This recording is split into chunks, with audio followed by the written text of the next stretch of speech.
I've been waiting a few months to tell this story. Joey's 1.12 group has died out since the summer, which was months ago at this point, but I have one last game to show, and it might just be the craziest one yet. Trust me. So I don't typically play FFAs anymore.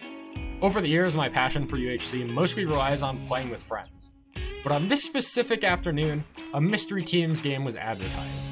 A scenario in which I start as a solo, but find my teammates in the game by showing our banner colors.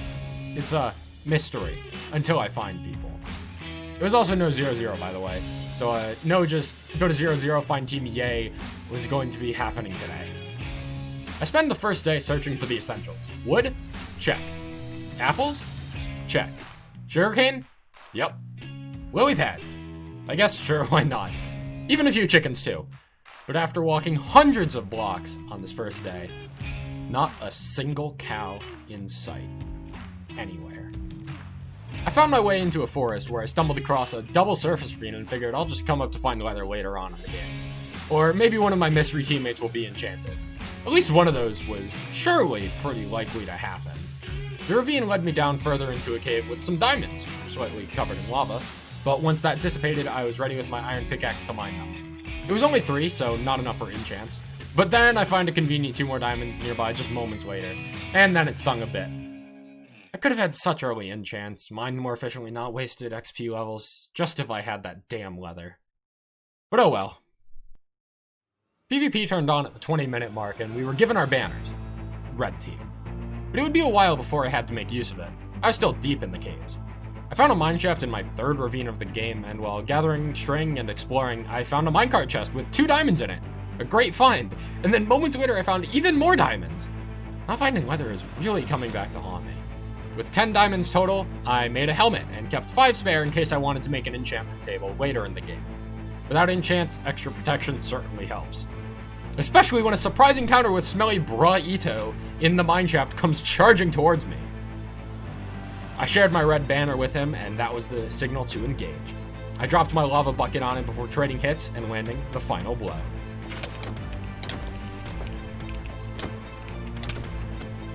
Did not expect to battle so early on in the game at all, and for reward I gained about 20 pieces of gold on top of the 40 or so that I had already found. So 30 minutes into the game, I had a kill, I had a stack of gold, a diamond helmet. Things were looking pretty solid for little old me. With blood on my hands, I had to move on as there was still a game to play. I continued to find more gold and eventually healed my wounds back up to 8.5 hearts, but the mobs came back with a vengeance. A skeleton shot to my face made me use my last golden apple to heal to full health, but it only got worse from there. I had skeletons from multiple angles sabotage me. A baby zombie unsupervised with an iron shovel whacked me once. His little brother Timmy showed up. The whole family came along. And a skeleton who missed roll call earlier too. The wounds I had healed from the encounter in the mineshaft were neutralized with the damage I had taken from all these mobs. Not much later, my first red teammate passed away, Aaron Baines. I still had 3 more left, and considering how many others had died from other teams at this point, I wasn't too worried. My luck with mining in the caves continued as I found more diamonds and gold, took some more damage, found even more diamonds, and then decided that it was time to go find leather. With just over 20 minutes to go and 9 spare diamonds, I made some boots and finally made the diamond pickaxe to get the obsidian that I would need to enchant. But first, while digging up, I took a quick pit stop to kill an enderman conveniently on the way to the surface. A pit stop well worth for its valuable ender pearl. I finally surfaced in the middle of the lake and made use of those lily pads I gathered at the beginning of the game to head off on my search for leather. I set up shop in a nearby swamp to cook my gold and get some apples. Given it was on my way to find leather, I figured it was once again a worthwhile pit stop. With 9 golden apples and a few spare ingots, pit stop number 2 was complete, and now I was fully focused on finding cows or horses to get leather. From one biome to the next, though, nothing. I even found a village near the border which I tried to trade with to get leather, but once again I left empty-handed. From the village I explored a roofed forest. Nothing. A regular forest. Nothing. A birch forest. Just a bunch of sheep. And extreme hills. Just even more sheep. And as the timer to meet up kept ticking down, second by second by second, my chances of finding leather quickly diminished. I trekked on through the night to yet another extreme hills where I found an army of dogs steadily behind Central Aaron, my first player encounter since the mineshaft duel. With his banner colored blue, I knew I was in danger. I began booking it away from him, but as an unenchanted man still, I was a pinata of goodies if he was able to land a final blow. I tried to fight back briefly, but he dealt large amounts of damage, and fast. I tossed my Ender Pearl towards the lake, barely escaping with just 2 hearts of health, before scrambling to use my supply of golden apples to regenerate.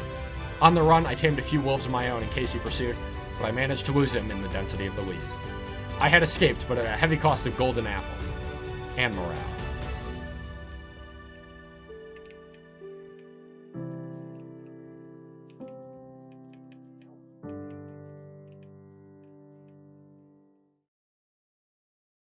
With just over a minute to go, I find a stack of furnaces in the forest, a sign of life! I had thought for a moment that maybe there would be some leather left behind to get enchanted, but I was teased with a measly power 1 bow left on the ground.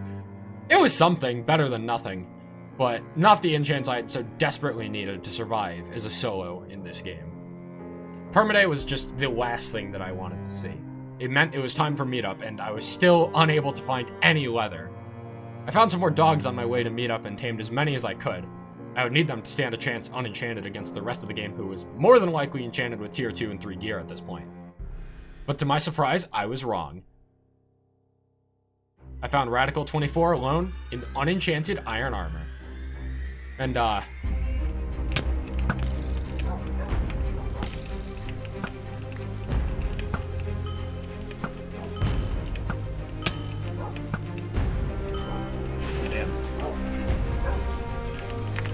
I just didn't miss a shot. But I was not able to rest for long, let alone look through the loot that I had just gotten. Hammerfan and Burning Tea were not far behind to try and clean up what I had started. I retreated to try and gain some distance between myself and them, but as I climbed up the mountain, Hammerfan was right there from the other side. My dogs pushed him back as I shot Burning 3 times down the mountain, leading to him falling to his death.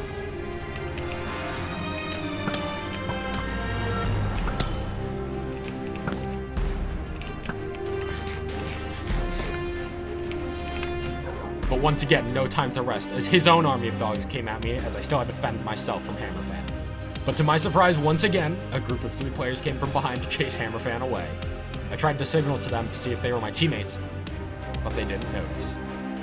And finally, in a moment of peace, I was able to check the loot of the 2 players that I had killed. And finally, leather.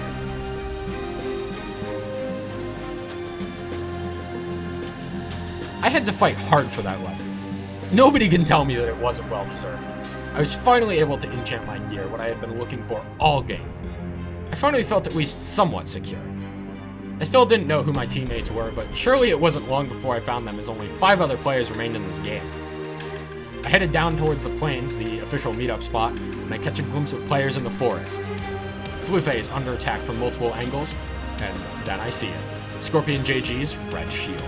Together with Bobby the Turtle and Scopehead, I found my team in the final moment. Scorpion lands the killing blow on Flufe, and just seconds later, Scope lands the final blow from the other front of the battle. And just like that, the game was over.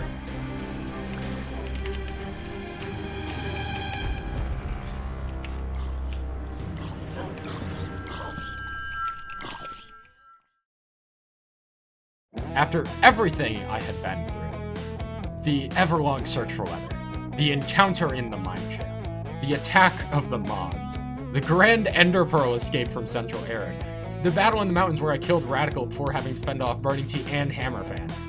And after all of that, I finally got the leather I needed to enchant, only to arrive at the final battle where my team was just moments away from winning anyway. I didn't even get a chance to hop in voice chat with my team. I guess that's just how the cookie crumbles. So that's a wrap on this episode of UHC Stories. I've been saving this game for months because I wanted to do it justice in editing. It's not every day that you get a game of UHC that goes as crazy as this one, especially when I don't play super often already.